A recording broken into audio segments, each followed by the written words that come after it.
Hi, I'm Linda Robinson, author of Death at the Sanctuary, and I'm going to read you chapter 2. Please like or subscribe to my page so you get notices when the other chapters go up.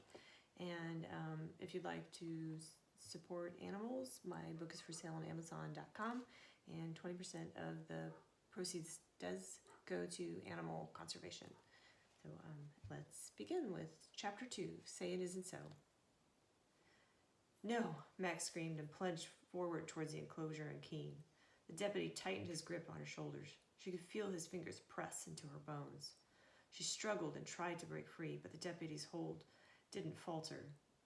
Please calm down, Deputy Allen said in a fatherly tone. Sheriff Moore led Nancy out of the lion enclosure away from Keen's crumpled body, his hands placed gently on her back. Nancy's arms were wrapped around herself in a tight hug. Her head hung low, looking down. It can't be, Mac screamed. She wanted to run to him, had to run to him. I'm sorry, Mac. The sheriff closed the gate.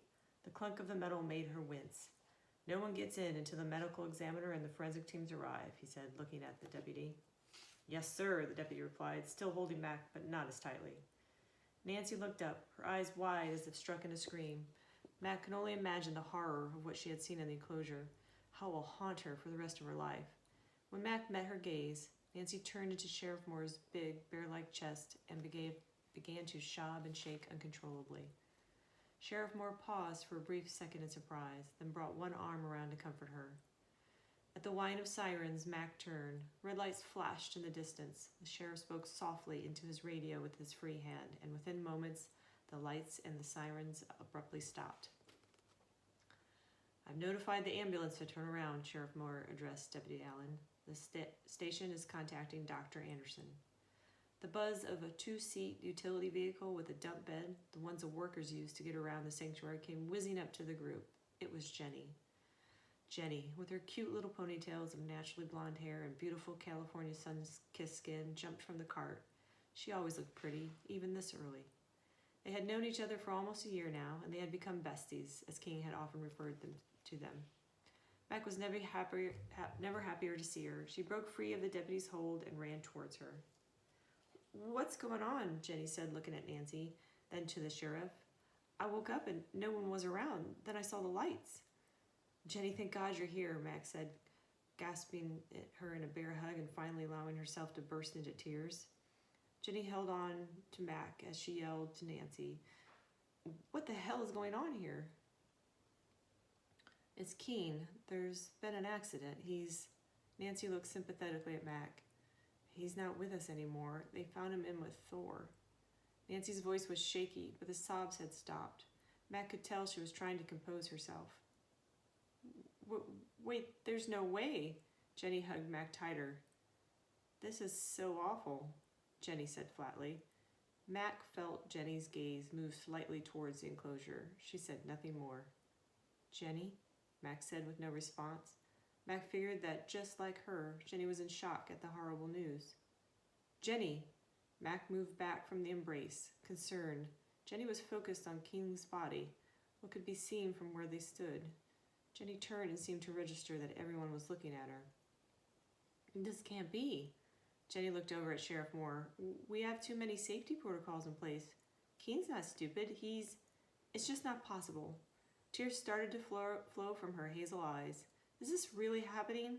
Jenny looked around. A quick nod from Nancy confirmed the nightmare. Jenny started for the enclosure. Mac hurried by her side. The sheriff stood in front of both of them and held up an authoritative hand. I need you all to stay away from the area. Why isn't there an ambulance? Why did you cancel it? Mac asked, her sobs now intermittent, taking uncontrollable intakes of air. Are you sure he's dead? I mean, what if you just can't tell? You're not a doctor, she blurted out. The sheriff looked at her, seemingly insulted by the question of his judgment. It's Mackenzie Williams, right? Sheriff Moore responded. Mac looked at him blankly at the recognition. I knew your dad in high school. It's Mac. My dad has mentioned you. Mac couldn't remember the stories, so that meant they were uninteresting. She just knew her dad liked Sheriff Moore. Good man, your dad. Sheriff Moore's face softened. Why can't I see him? Mac tried to push past, but Sheriff Moore stopped her again. Sorry, Mac. No one gets near him till Dr. Anderson, the medical examiner, gets here and does his investigation. I have to secure the scene. Mac looked around the sheriff. She could only see Keen's back and made out matted brown hair that looked darker as if wet. He was lying in an unnatural position that reminded Mac of an abandoned, mud-caked ragdoll. Her mind buffered like an overtasked computer as it tried to process that her vibrant lover was the motionless figure. I have a hard time believing. Mac crossed her arms and uncrossed them. That something like this would happen. She shifted from foot to foot, looking from the sheriff to the deputy. Jenny went to Mac's side and held her hand, her gaze to the ground. Her supportive gesture gave Mac focus. Why would Thor attack him? This can't really be true. What do you mean? The sheriff gave a perplexed look. Lions are dangerous animals, and the gate of the divider cage is partly open. First, our lions were, for the most part, raised tame. Second, King was never sloppy with them. He understands the dangers and always followed protocol. He wouldn't even be in the enclosure without a spotter. Accidents happen, Mac. Jenny patted Mac's hand. Mac stared at her in disbelief. Keen was a good employee, always followed the rules, Nancy chimed in for the first time. Mac had all forgotten she was even standing there. But I can't say he was flawless. He's done reckless things before. Nancy stood with her arms crossed, reminding Mac of her 5th grade teacher and how she looked down at the class through her glasses when she was upset. Nancy had those same thick black glasses and crappy attitude when someone didn't follow the rules. What he did in the name of justice and speaking for the voiceless animals has nothing to do with how he took care of them. Mac was pissed off at Nancy's comment. King is a true animal advocate, and he has done some radical acts, but he's never reckless with the animal or people's safety. Jenny was no longer holding Mac's hand, but stood beside her and listened to the exchanges, her head moving in the direction of each speaker like a cat watching a laser pointer. I don't understand why he would even be in there. Did he call in on his radio? Mac asked in a now defensive tone. She could feel anger and questions rising. There was no call, but people aren't perfect, Mac, Nancy said, turning towards the sheriff. He could have been checking on something. The divider was open. Maybe he was checking on that? It is unusual for my staff not to call in when coming to feed the lions, and I don't see a food container. Mac paused and looked puzzled. How could the divider be open? It takes a key to unlock the safety latch. I'll have to wait for the medical examiner before my crew can come in and take a look around, the sheriff cut in. There are 2 enclosures, Sheriff, Mac spoke up. One with lions and one without. Kind of hard to mess that up. It's dark. Maybe he didn't realize the gate was open. Nancy, can you please see to it that none of your staff or volunteers come up this way without checking with us first? Nancy nodded in agreement. If you'll excuse me, I will be right back. I'm going to see where Dr. Anderson is. The sheriff turned around and headed to the SUV. Wait! Mac shouted and jogged after him. Sheriff Moore stopped, then turned, hands planted on his hips. His bike.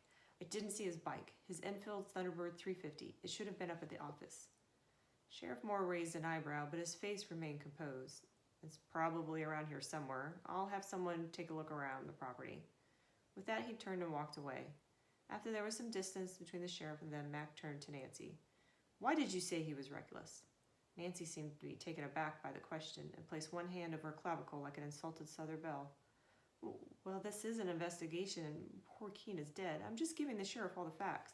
Irrelevant facts, Mac snapped. King had his shit together. He hasn't done anything for a while, and he wasn't stupid when it came to protocol. I'm sorry, Mac. I didn't mean it against him. This is all very disturbing, and I'm having a hard time with this, too. After all, this has happened at the sanctuary, which is my responsibility. Mac knew she was getting mad at Nancy because she couldn't be mad at Keen. I'm sorry. I just can't believe he's gone. Mac suddenly felt deflated and sat down quickly on the cool, damp earth. She drew in her knees and hugged them as she buried her face and cried. Jenny went to her and held her. Mac let go of her knees and hugged Jenny back. Mac's tall, pale frame clung to Jenny's petite brown body in an almost comical embrace of opposites, yet the strength and bond between the two seemed evident by its intensity. I'm heading back to the office to make some calls, Nancy said softly. I'm here if you need to talk. Nancy lowered her head and walked in the direction of the offices. The two women sat in silence for several minutes. Why do you think King was in the enclosure on his own? Jenny asked, breaking the quiet. Mac wiped her eyes, looking at Jenny.